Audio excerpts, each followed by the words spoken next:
ಅಮಾವಾಸ್ಯೆ ಹಿನ್ನೆಲೆಯಲ್ಲಿ ಬೆಂಗಳೂರಿನ ಗ್ರಾಮಾಂತರ ಹೊಸಕೋಟೆ ಕಾಟೇರಮ್ಮ ದೇವಿಗೆ ವಿಶೇಷ ಪೂಜೆ ಸಲ್ಲಿಸಲಾಗಿದೆ. ದೇವಿ ದರ್ಶನಕ್ಕೆ ಬೆಳಗ್ಗೆ 3 ಗಂಟೆಯಿಂದ ಭಕ್ತಾದಿಗಳು ಆಗಮಿಸಿದ್ದು ದೇವಿಯ ಪಾದ ಮುಟ್ಟಿ ಆಶೀರ್ವಾದ ಪಡೆದಿದ್ದಾರೆ.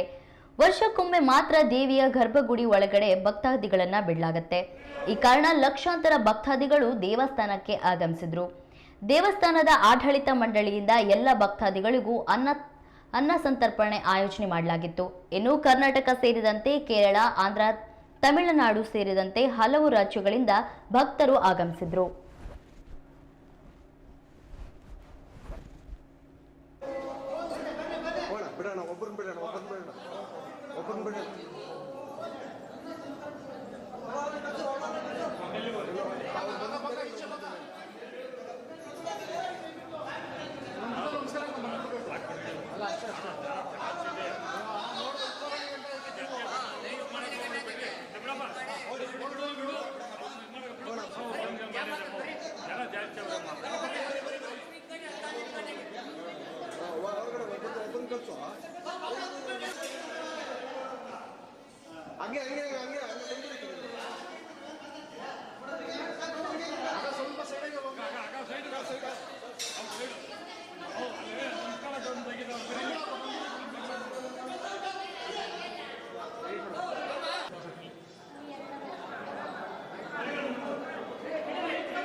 వాడు ఉమాశంకర్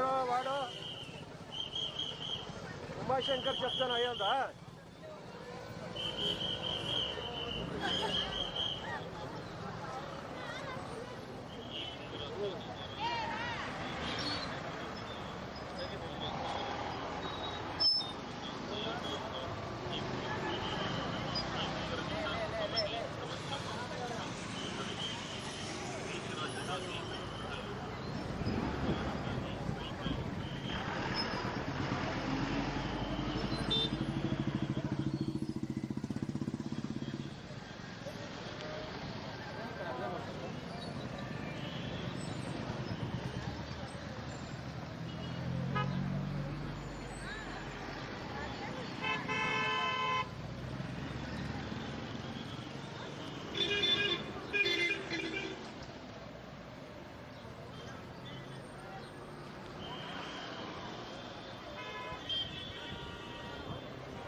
ಪ್ರತಿ ವರ್ಷದಂತೆ ಈ ಸಾರಿ ಭೀಮನ ಅಮಾವಾಸ್ಯೆ ದಿನ ಅಮ್ಮನವರಿಗೆ ಗರ್ಭಗುಡಿಯಲ್ಲಿ ಭಕ್ತಾದಿಗಳಿಗೆ ವರ್ಷಕ್ಕೊಂದು ಸಾರಿ ಪಾದ ಮುಟ್ಟಿ ನಮಸ್ಕಾರ ಮಾಡುವಂಥದ್ದು ವಿಶೇಷವಾದ ದಿನ ಭೀಮನ ಅಮಾವಾಸ್ಯೆ ದಿನ.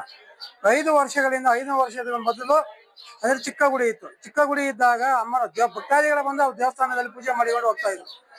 ನಾವು ದೇವಸ್ಥಾನ ಪ್ರತಿಷ್ಠಾಪನೆ ಮಾಡುವಾಗ 6ನೇ ವರ್ಷ ಹಿಂದ್ಗಡೆ ಅಮ್ಮನವರು ಯಾರಿಗೆ ನಮ್ಮ ಕುಟುಂಬಸ್ಥರಿಗೆ ಒಬ್ಬರ ಮೇಲೆ ದೇವರು ಆಹ್ವಾನವಾಗಿ ಪ್ರತಿ ಒಂದು ಭೀಮನ ಅಮಾವಾಸ್ಯೆ ದಿನ ಪ್ರತಿ ವರ್ಷನೂ ಸಹ ನಮಗೆ ಪಾದ ಮುಟ್ಟಿ ಭಕ್ತಾದಿಗಳು ನಮಸ್ಕಾರ ಮಾಡಕ್ಕೆ ಅವಕಾಶ ಮಾಡಿಕೊಡಬೇಕು. ಆಗಿದ್ರೆ ಮಾತ್ರ ನನ್ನವನ್ನ ಸ್ಥಳ ತೆಗೀರಿ, ಇಲ್ಲಾಂದ್ರೆ ತೆಗಿಬೇಡ ಅಂತ ಅಮ್ಮನವರು ವಾಗ್ದಾನ ಇದೆ. ಅದೇ ರೀತಿಯಾಗಿ ನಾವು ಅಮ್ಮನವರ ಗರ್ಭಗುಡಿಯಲ್ಲಿ ಇಟ್ಟರೆ ಅದೇ ರೀತಿಯಲ್ಲಿ ಪ್ರತಿ ವರ್ಷನೂ ಸಹ ಭೀಮನ ಅಮಾವಾಸ್ಯೆ ದಿನ ಪ್ರತಿ ಭಕ್ತಾದಿಗಳನ್ನು ಸಹ ನಾವು ಗರ್ಭಗುಡಿಯಲ್ಲಿ ಬಿಟ್ಟು ಪಾದ ಮುಟ್ಟಿ ನಮಸ್ಕಾರ ಮಾಡಕ್ಕೆ ಕಲಾವಿಷ್ಕಾರ ಮಾಡ್ಕೊಟ್ಟಿದ್ದೇವೆ. ಸುಮಾರು ಇವಕ್ಕೆ ಒಂದು 25-30 ಜನ ಬಂದಿದ್ದಾರೆ. ಬೆಳಗ್ಗೆ 5 ಗಂಟೆಯಿಂದನೂ ನಿನ್ನ ಸಾಯಂಕಾಲ ಸಂಜೆ ಒಂದೂವರೆ ಲಕ್ಷ ಜನ ದಾಟಬಹುದು ಅಂತ ನಮ್ಮ ಅನಿಸಿಕೆ ಇದೆ. ಪ್ರತಿ ವರ್ಷದಂತೆ ಈ ಸಾರಿ ಭೀಮ